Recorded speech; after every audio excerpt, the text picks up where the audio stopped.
नमस्कार, स्वागत है आपका नवयुग संदेश में। मैं शांभवी। अभी हम मौजूद हैं परिहार विधानसभा क्षेत्र में और हमारे साथ बात करने के लिए रितु जायसवाल जो कि राजद से इस विधानसभा सीट की प्रत्याशी हैं।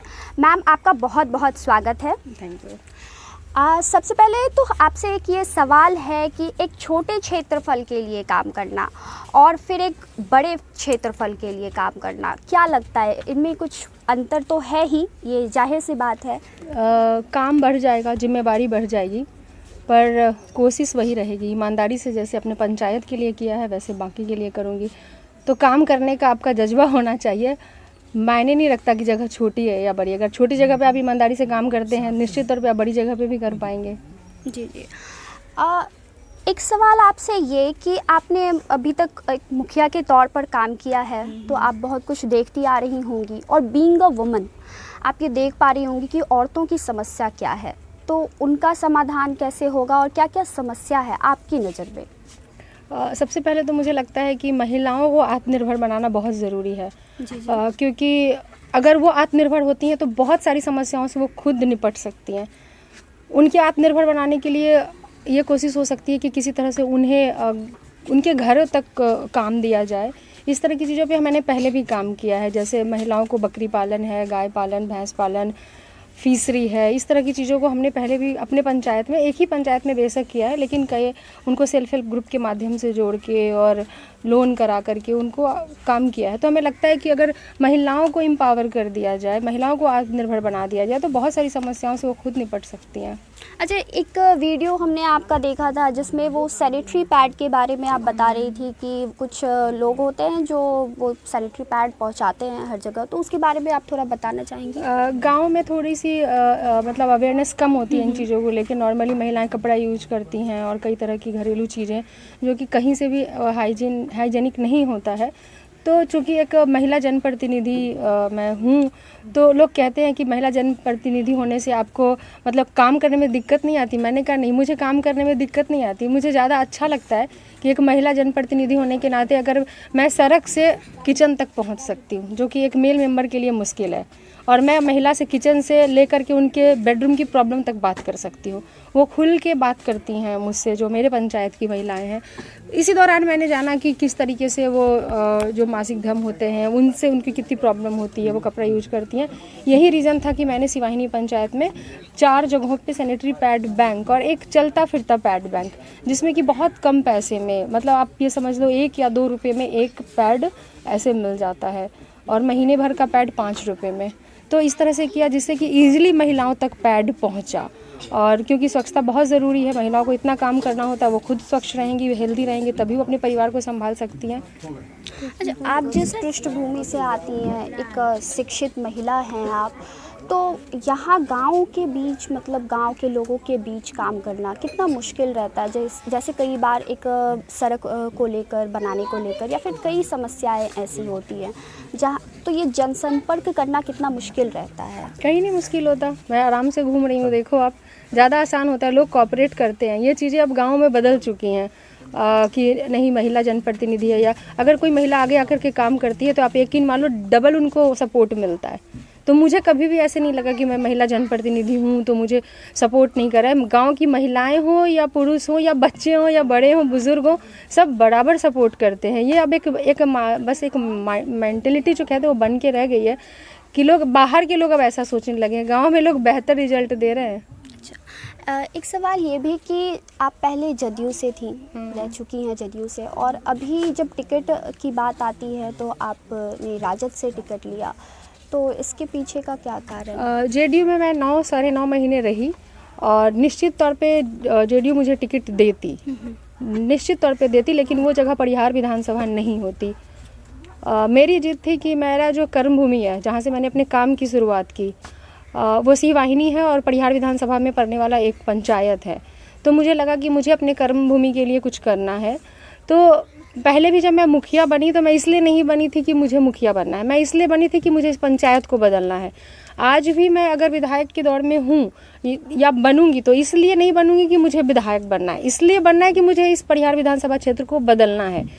बाहर वो मुझे कहीं देते तो ये अपने विधायक बनने की बात हो जाती।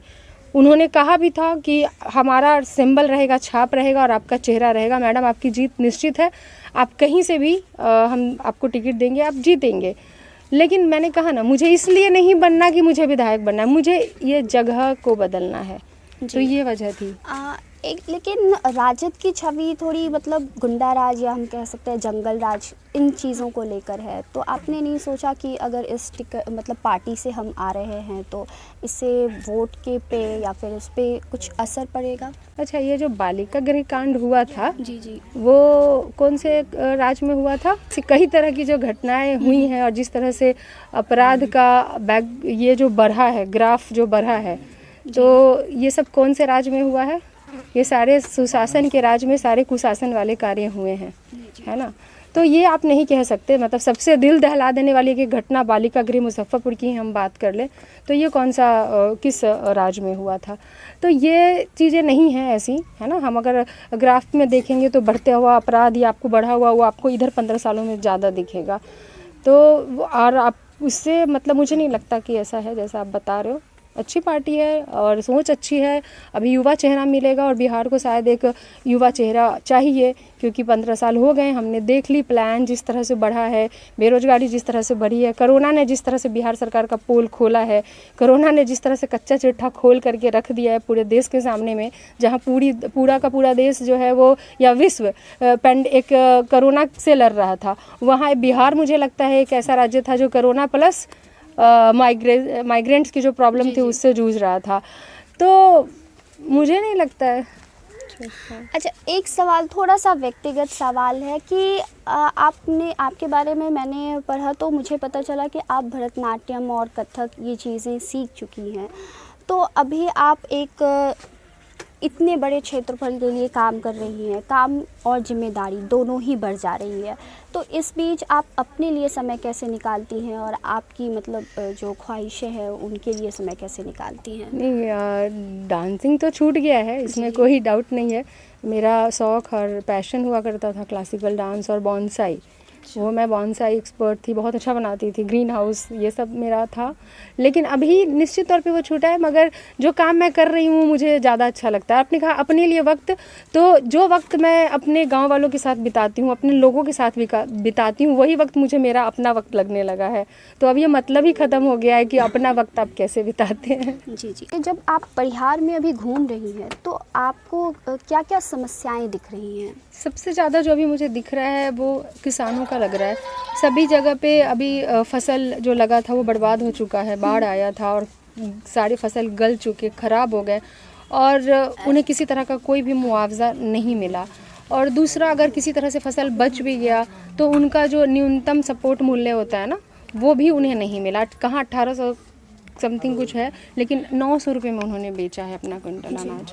तो ये स्थिति है यहाँ पे किसानों की। तो उनके हालात अच्छे नहीं हैं। आप ये समझ लो कि हर किसान के घर से उसका 1 या 2 या 3 जितना भी बच्चा होगा वो बाहर काम करने जाएगा। अगर वो बाहर काम करने नहीं जाएगा तो उसका परिवार यहाँ पे भूखा मर जाएगा। सिर्फ कृषि पे आधारित होकर के एक किसान अपना परिवार नहीं चला सकता है। ये स्थिति है यहाँ की। जबकि आप देखेंगे, अगर तुलना ही कर लें अगर दूसरी कंट्री के साथ, और यहाँ जितना यहाँ पे मान लो जो लैंड का जितना एरिया है और यहाँ उनको जो प्रोडक्शन वैल्यू मिलता है और बाकी कंट्रीज़ में जो मिलता है उसकी अपेक्षा यहाँ पे बहुत कम है। यानी कि जो लागत होती है कई बार किसान वो भी नहीं निकाल पाते हैं। ये किसानों का मुद्दा बहुत ज़्यादा है। हर घर से किसान होने के बावजूद भी पलायन है, ये एक मुद्दा है कि इनकी जगह पे इनको रोज़गार नहीं मिल रहा, काम धंधे नहीं मिल रहे, मजदूरी नहीं मिल रही है। नौकरी की बात आप छोड़ दीजिए, मजदूरी तक नहीं मिल रही। वो चाहते हैं कि हम यहाँ पे कुछ मजदूरी कर ले और शाम तक 200-300 रुपया मेरे हाथ में आ जाए, वो मजदूरी तक यहाँ पे नहीं मिल रही है। इस तरह से विफल है बिहार सरकार काम देने के मामले में। और अगर पैसे नहीं हैं तो आपके पास तमाम समस्याएँ हैं। निश्चित तौर पे अगर आर्थिक रूप से आप मजबूत होते हैं तो आप कई तरह की समस्याओं से लड़ सकते हैं, निकल सकते हैं, लेकिन आपके हाथ में पैसे ही नहीं है तो आपके सामने बहुत सारी समस्याएं हैं।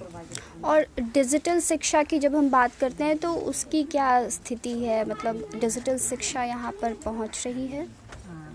उनके किताबों में होगा शायद, या उन्होंने कहाँ लिखा है वो तो ढूंढना पड़ेगा। कहीं दिख रहा है क्या कोई डिजिटल शिक्षा? मजाक है, मजाक बना रखा है। सर्व शिक्षा अभियान के तहत स्कूल ज़रूर खुले, लेकिन उसकी पढ़ाई क्या है इसकी हकीकत किसी से छुपी हुई नहीं है। और जहाँ पे बाकी के जो स्कूल हैं वहाँ पे जिस तरह से आज बच्चे घर में बैठ करके जो अच्छा फ़ीस पे कर सकते हैं, फ़ी पे कर सकते हैं, उनके बच्चे तो घर में पढ़ रहे हैं। लेकिन जिनके पास कुछ भी नहीं है, उनके पास कहाँ से महंगे फ़ोन आएंगे या लैपटॉप पे वो अपने बच्चों को पढ़ा पाएंगे, तो उनके लिए किसी तरह की कोई व्यवस्था नहीं है यहाँ पे। जी जी, ठीक है, बहुत बहुत शुक्रिया हमसे बात करने के लिए और आपको आगे के लिए शुभकामनाएं। इसी तरह हमसे जुड़े रहिए बाकी सभी अपडेट्स के लिए। शुक्रिया।